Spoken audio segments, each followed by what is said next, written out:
So when Richard asked me to present in this seminar, I had to do a lot of thinking about what in the world I could talk about that had to do with hospitality and the stranger. And I realized that actually there was a lot I could talk about because I'm a developmental psychologist, which means I study how cognition develops in children.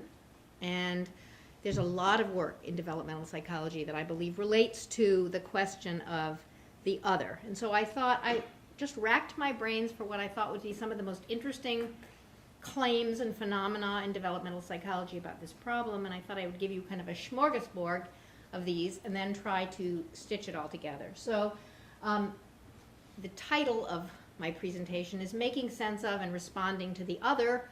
What does developmental psychology have to tell us about how these abilities develop? And here are the different ingredients of my smorgasbord. I want to talk a bit about what Piaget had to say about learning to separate self versus other starting from birth.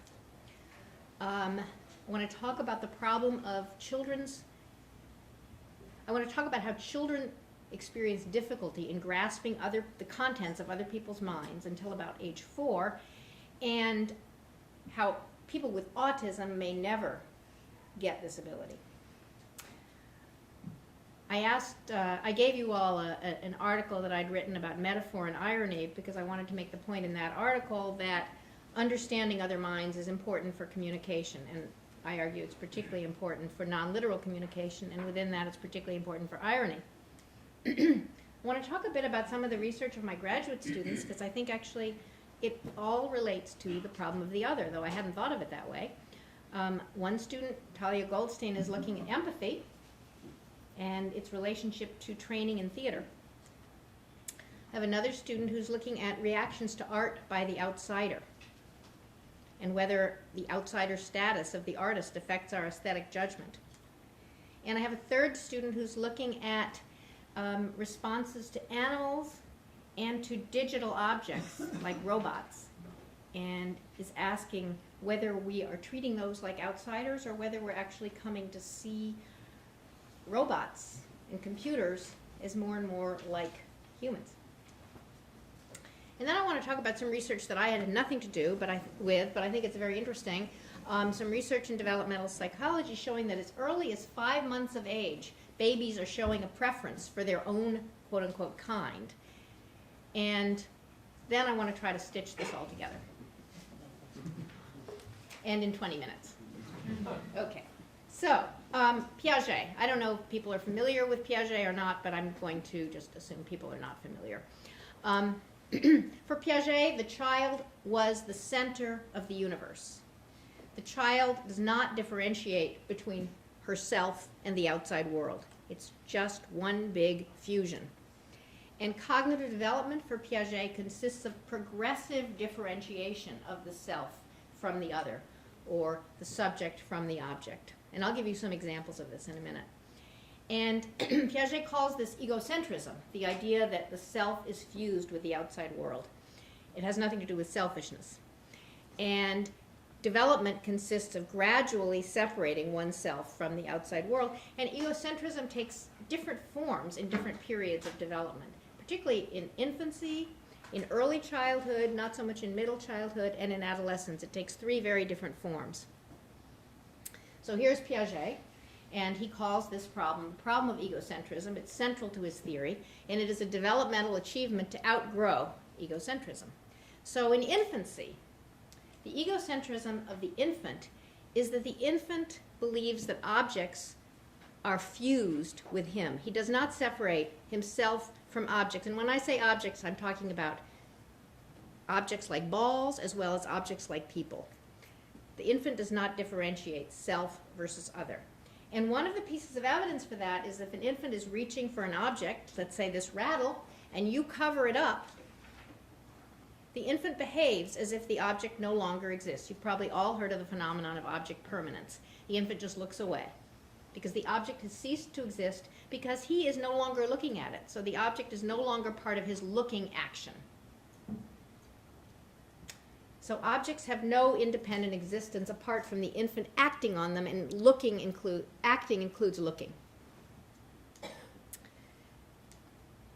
So at 4 months, when a mother leaves the room, what the baby will do is just stare at the last place he saw her, as if, Piaget said, as if to bring her back by staring, because her existence is part of his looking action. And so he's looking to bring her back.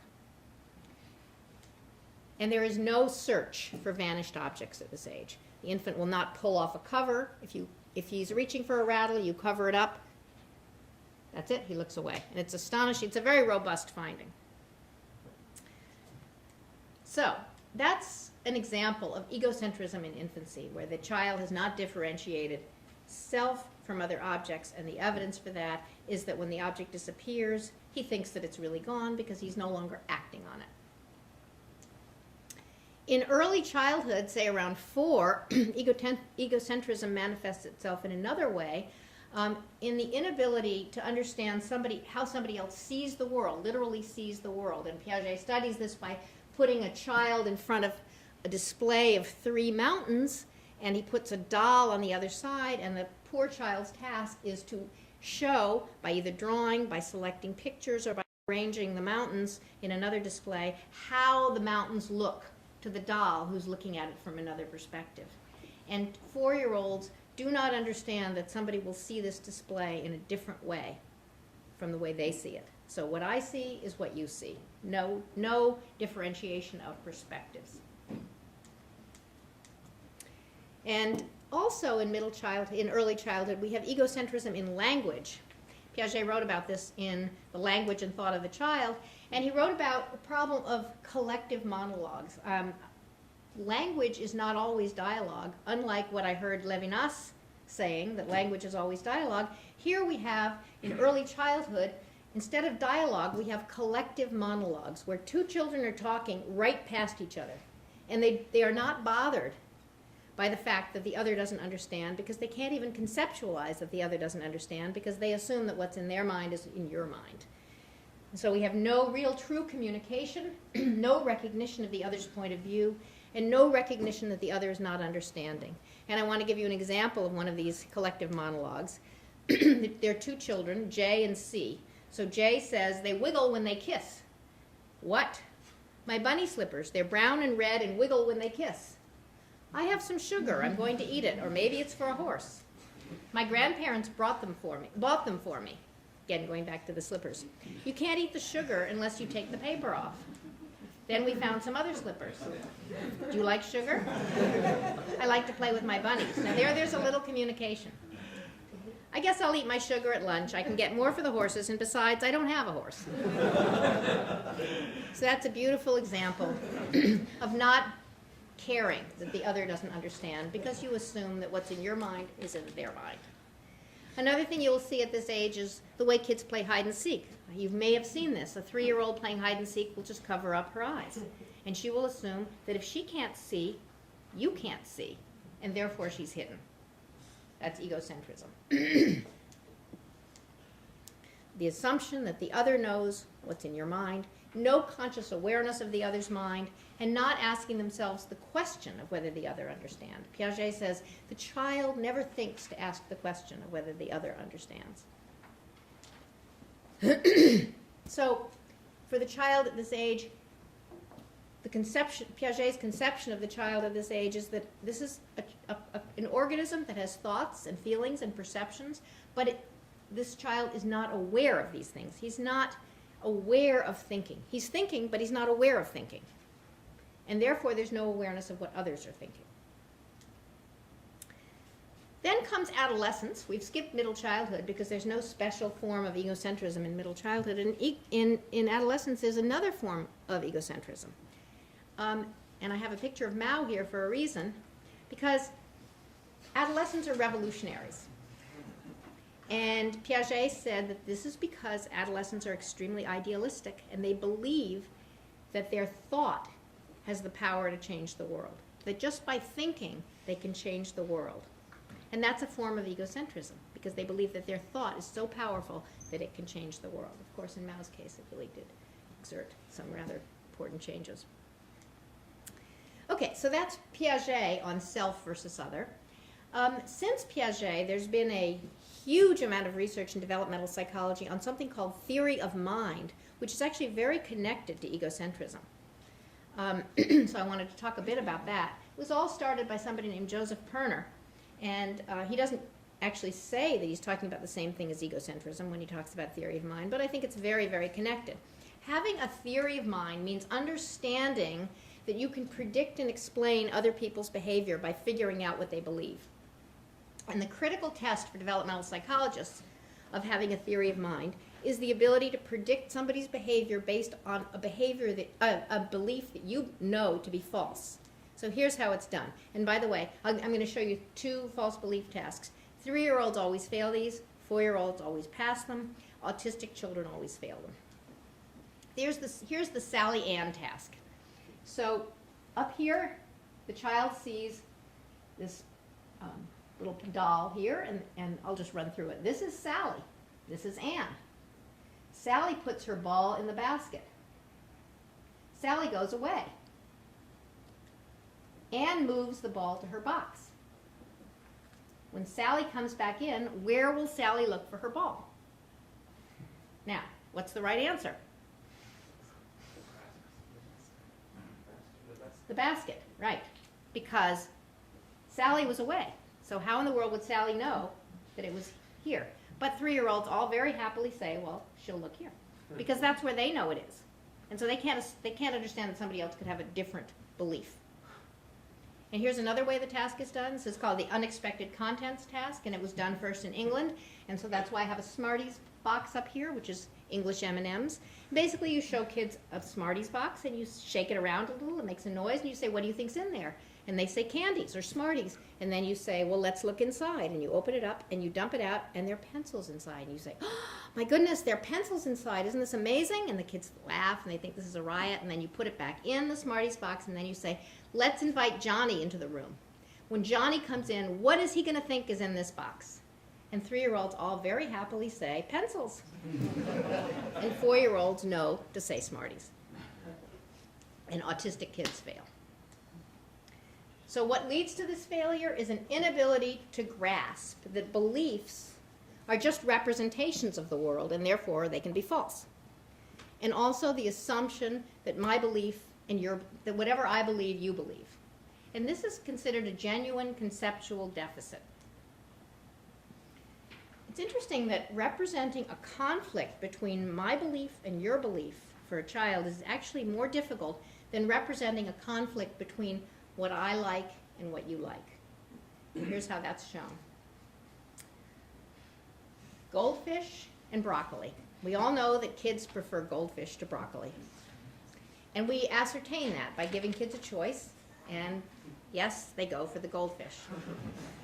And then the adult comes in and very enthusiastically eats the broccoli and very unenthusiastically eats the goldfish, saying yuck, making it clear that her preference is different from the child's preference. And then the child is asked to give the adult some food, and at 14 months, the child gives the goldfish, which is what the child likes, but by 18 months, they understand to give broccoli.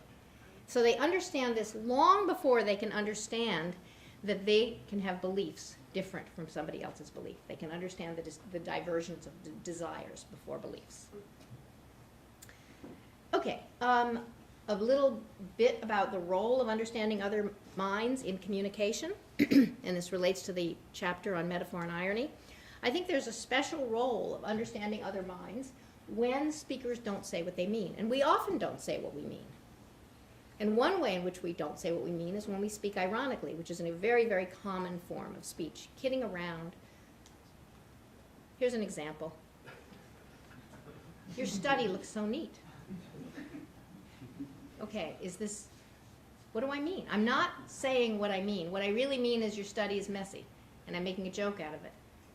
But I could be making a white lie. I could be trying to make the person feel better. Or if somebody's playing the violin really terribly, I could say, that sounded really great. But maybe I'm trying to make the person feel better, or maybe I'm actually trying to criticize them. To understand irony, you need to have a theory of mind, because you have to enter into the speaker's state of mind and grasp the speaker's beliefs and the speaker's intentions.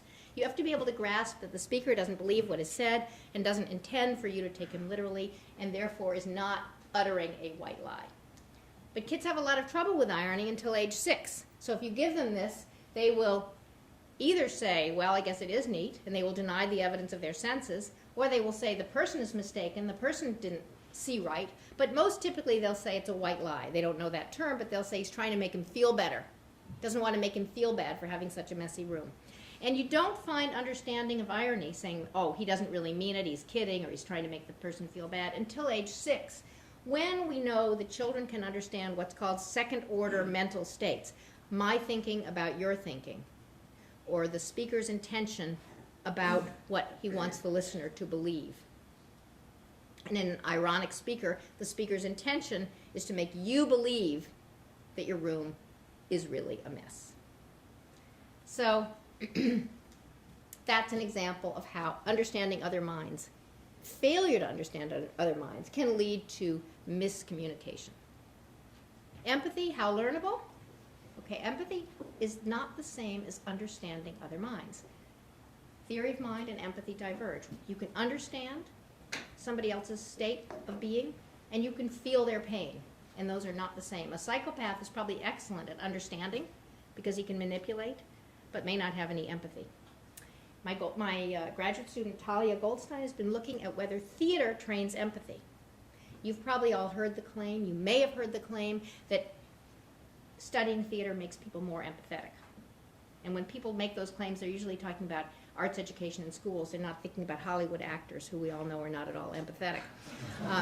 But Talia has been studying whether, in fact, the constant practice of taking somebody else's perspective when you become another character actually makes you more empathetic.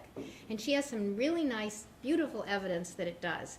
Actually, we don't know if it's causal or whether it's self-selection, but she has shown that kids who have theater training, when they watch a sad movie, they tell you what the character feels and they tell you what they feel at the same time, and they match the emotion, whereas people who do not have theater training are much less accurate at feeling themselves what the character in the movie feels. We don't know whether it's the training from acting or whether it's the kind of person who goes into acting to begin with, and that's why we're right now doing a longitudinal quasi-experimental study to try to sort that out. Art by the Outsider, Angelina Hawley. She's looking at whether outsider status affects our aesthetic judgment. Okay, which one do you think is better? Anybody want to take just automatic, really quick? Which one do you like better? The one on the right? Anybody like the one on? Anybody like one better? Okay. Now, would this affect your judgment? I don't know the answer to this because we're just starting the study. What about these two? Which one do you like better? How many people like one better? How many people like two better? This means Angelina's picked really good pairs because we have people on either side, even though more people like one, and yes, you're correct. That's by Hans Hofmann. Okay. So, final piece of research from my lab is, who is the other in today's digital world? Is it machines, like humanoid robots? Or is it non-human animals? So Karen Walker is giving young children and older children and adults and eventually computer scientists a task where they have a picture of a person and then they are asked which of these other two things is most like this person. And they're given choices like this. They're told that this is a robot that can do lots of things that people do, and this is a beetle. And what she finds is that children, both 6 and 7-year-olds and 9 and 11-year-olds, match the human with the robot rather than the beetle because it looks so much like a human. So they go for the externals. They're not giving a biological essentialism answer, whereas adults are going for the beetle. But one of the things we're interested in finding out is whether computer scientists are going to be actually more like the 6-year-olds, but for different reasons. Because if you listen to people like Ray Kurzweil, he thinks there's not going to be any difference between human and machine. And it really doesn't matter what the substance of thinking is, it just matters that the computer can think. And the computer can obviously think much more than the beetle.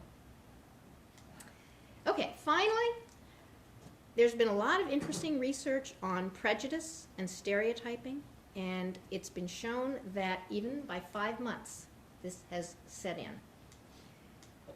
Liz Spelke, who's at Harvard, a developmental psychologist, has shown that 5-month-olds prefer speakers of their own language to speakers of another language. And remember, they can't understand language yet, but they will prefer speakers who sound familiar to them. And it's even the same finding for dialects. They prefer people who speak in their own dialect versus other dialects. 12-month-olds, 1-year-olds, distrust new people who are not like them. Again, it's from Spelke's lab. She exposes kids to 2 strangers. One stranger speaks their parents' language, one speaks a foreign language.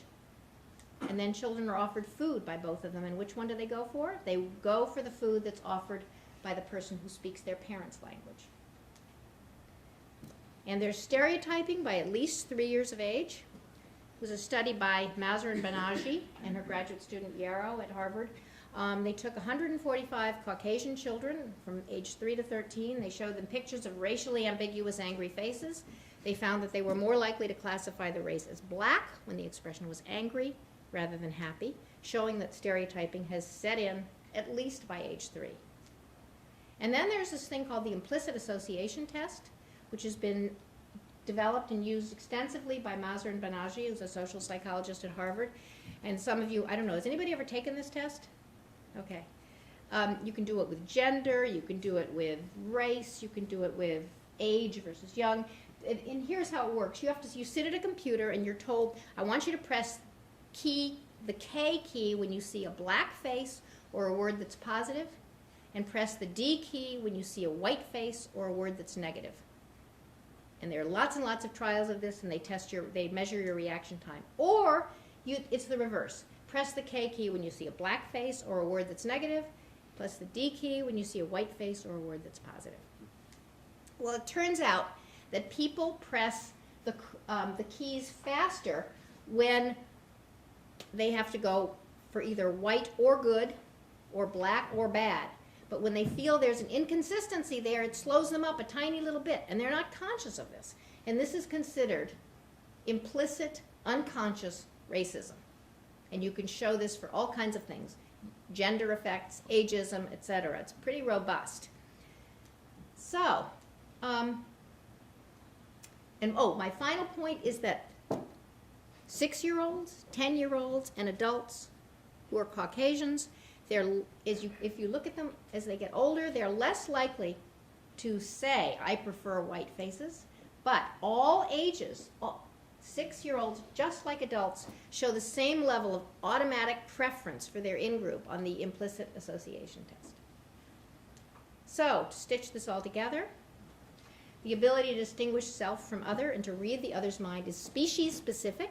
Chimps cannot grasp false belief. I didn't have time to show you all those studies.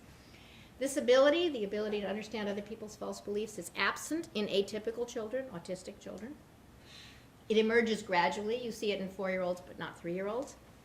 It enables non-literal communication, particularly the ability to distinguish lying from irony. Understanding other minds is not the same as empathy. An outsider status may affect even our aesthetic judgment. And a preference for our own kind develops in infancy. But, final point, the power of culture. Culture is shifting what we see as the other. The robots are not so other anymore because we're now living in a completely different digital world.